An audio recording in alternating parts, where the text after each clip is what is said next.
Relay కొంతకాలం పాటు అంటే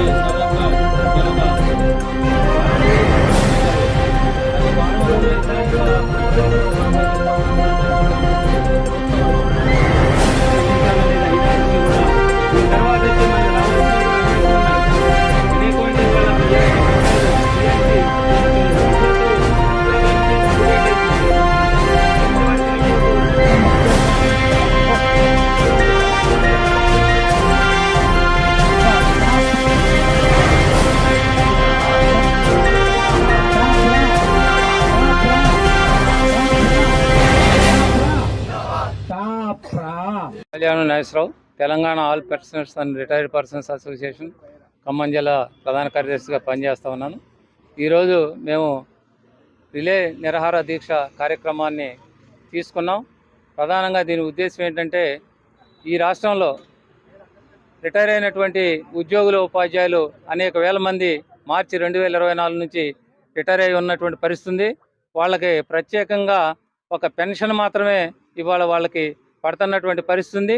ఇవాళ వాళ్ళు రిటైర్ అయినటువంటి వారికి ఒక్కొక్కళ్ళకి దాదాపుగా 30 లక్షల నుండి 70-80 లక్షల వరకు రావాల్సినటువంటి బకాయిలు ఏవైతే ఉన్నాయో అవన్నీ కూడా మరి చెల్లించాలని చెప్పేసి డిమాండ్ చేస్తూ ఈరోజు ఈ నిరాహార దీక్ష శిబిరాన్ని ఈరోజు ఇక్కడ మేము ప్రారంభించాం. ఇది కొన్నాళ్ళ పాటు కొనసాగిస్తాం. ఉద్యోగులకు మద్దతుగా, ముఖ్యంగా పెన్షనర్లకు మద్దతుగా ఈ కార్యక్రమాన్ని మేము తీసుకున్నాం. వాళ్ళు దాచుకున్నటువంటి సొమ్ము, జీపీఎఫ్ సొమ్ము కావచ్చు, అట్లాగే జిఐఎస్ సంబంధించినటువంటి బకాయి కావచ్చు, అట్లాగే వాళ్ళు రావాల్సినటువంటి గ్రాట్యుటీ, అట్లాగే సివిపి, అట్లాగే వాళ్ళ ఎన్కాష్మెంట్ ఆఫ్ ఎర్న్ లీవ్ ఏవైతే ఉన్నాయో ఈ 5 రకాలకు సంబంధించినటువంటి బకాయిలు ఏవైతే ఉన్నాయో తక్షణమే ఈ రాష్ట్ర ప్రభుత్వం విడుదల చేయాలని చెప్పేసి మేము కోరుతా ఉన్నాం.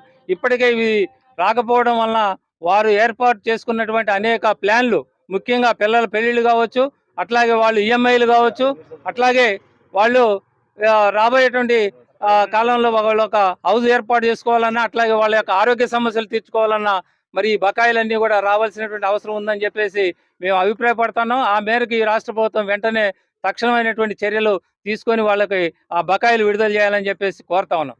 ఇదే సందర్భంలో ఇంకా రాష్ట్రంలో ఉన్నటువంటి పెన్షనర్లకి అనేక సమస్యలు ఉన్నాయి. ఇవాళ ఒక్కసారి రిటైర్ అయితే 35 సంవత్సరాలు ఈ రాష్ట్ర ప్రభుత్వానికి సేవలు చేసి ఒకసారి రిటైర్ అయితే వాళ్ళ బకాయిలు ఇవ్వడానికి మరి రాష్ట్ర ప్రభుత్వం వెనకాడుతున్నటువంటి పరిస్థితి. ఇవాళ మేనిఫెస్టో, ఈ రాష్ట్ర ప్రభుత్వం ఎన్నికలు పోయినప్పుడు మేనిఫెస్టోలో కూడా ఈ కాంగ్రెస్ ప్రభుత్వం పెట్టింది. ఆ బకాయిల్ని మరి ఎప్పుడైతే ఆ మేనిఫెస్టోలో ఉన్నటువంటి అంశాలను కూడా నెరవేర్చాల్సినటువంటి అవసరం ఉందని చెప్పేసి, అంతేకాకుండా పెన్షన్లకు రావాల్సినటువంటి పిఆర్సీ ఏర్పాటు చేశారు. ఆ పిఆర్సీ 3 సంవత్సరాల పాటు జాప్యం జరిగింది. ఇంకా 2 ఏళ్ల పాటు అయితే ఈ యొక్క సమయం కూడా ముగిసిపోయే పరిస్థితి.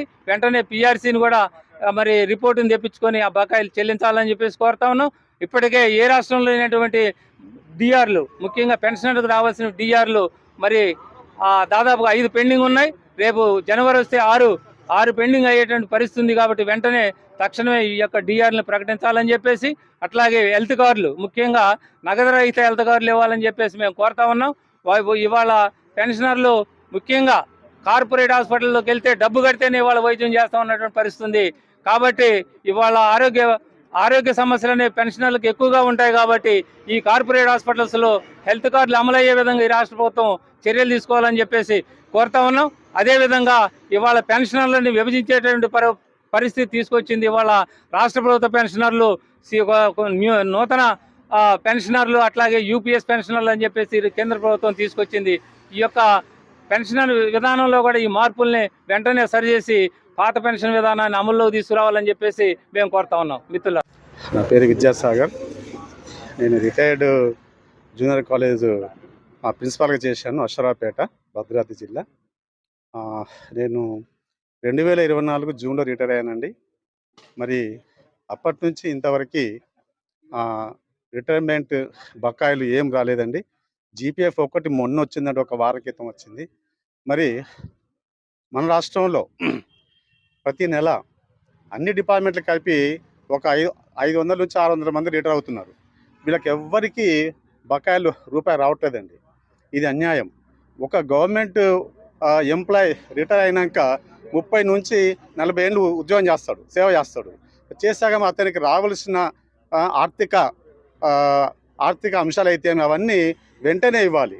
గతంలో అందరికీ ఇచ్చారు, మా నుంచే మరి గవర్నమెంట్ ఇవ్వట్లేదు, మమ్మల్ని చులకనగా చూస్తుంది.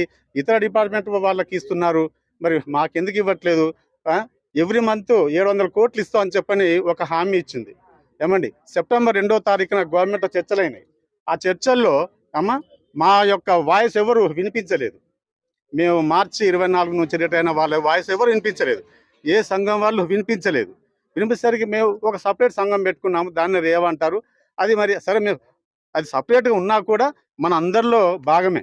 మనం అందరం ఇప్పుడు ఈ టాపర్ అయితేనేమి, ఇంకా మరి కళ్యాణ కృష్ణ సార్ యొక్క సంఘం అయితేంది, ఏదైనా కూడా మన అందరం ఒకే టాను ముక్కలు అంటాం. కనుక మరి అందరి లక్ష్యం ఒకటే, 2024 రిటైర్ అయిన ఉద్యోగుల బకాయిలు చెల్లించడం కోసమే మనందరం మరి ఉద్యమం లేవదీస్తున్నాము. మరి దీనికి అందరికీ, ఈ ఉద్యమానికి మా అందరి సపోర్ట్ ఉంటుంది, మా యొక్క రేవా సంఘం సపోర్ట్ ఉంటుంది. మీరు ఎప్పుడు పిలిచినా మేము వస్తాము. మీరు ఈ యొక్క రిలే నిరాహార దీక్షలు చేయడం చాలా సంతోషము. గవర్నమెంట్ వెంటనే మరి మాకు చెల్లించాలి. మరి ముఖ్యంగా మమ్మల్ని ఎందుకు మరి ఇబ్బంది పెడుతుంది, ఒక మొండి వైఖరి చూపుతుంది. ఇతర వాళ్లకు బాగానే ఇస్తున్నారు, ఇతర ఉచితాలకు డబ్బులు వస్తున్నాయి, మాకు ఇవ్వడానికి మత చేతులు రావట్లేదు గవర్నమెంట్. చూడండి, కొత్త పథకాలు అయితే 1000 కోట్లు ఇస్తున్నది.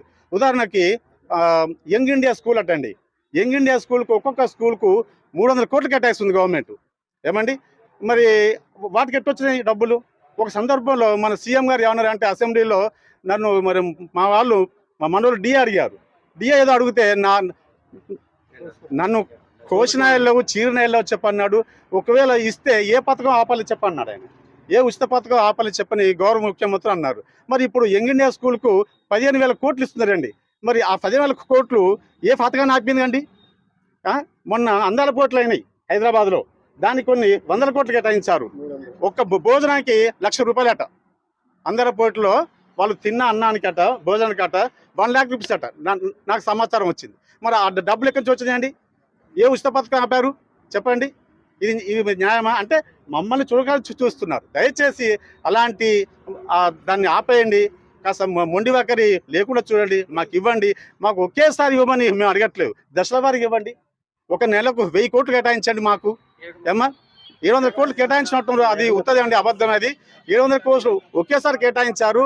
ఆ ఒక్కసారిలో సర్వీస్లో ఉన్న నాయకులే వేయించుకున్నారు, మాకు ఎవరికి వేయలేదు. రండి, ఒక 10% మాత్రం ఇచ్చారు చెప్పన్నారు. మిగతా 90% మాత్రము సర్వీస్ ఉన్న నాయకులు వేయించుకున్నారండి. మరి మేము ఇప్పుడు ఏమంటున్నామంటే, ఈ సభాముఖంగా మీడియా మిత్రుల ముఖంగా ఏమంటున్నామంటే, మాకు సపరేట్గా ఒక 1000 కోట్లు కేటాయించండి. 1000 కోట్లు కేటాయించి దశల వారీగా సీనియారిటీ ప్రకారంగా మాకు ఇచ్చుకుంటూ వెళ్ళండి. అలా అయితే గవర్నమెంట్ కూడా సులభంగా ఉంటుంది. ఈ యొక్క మా యొక్క విజ్ఞాపన మా యొక్క మనవిని మీరు మన్నించి అమలు పరచవలసిందిగా మేము సభాముఖంగా మీడియా మిత్రులు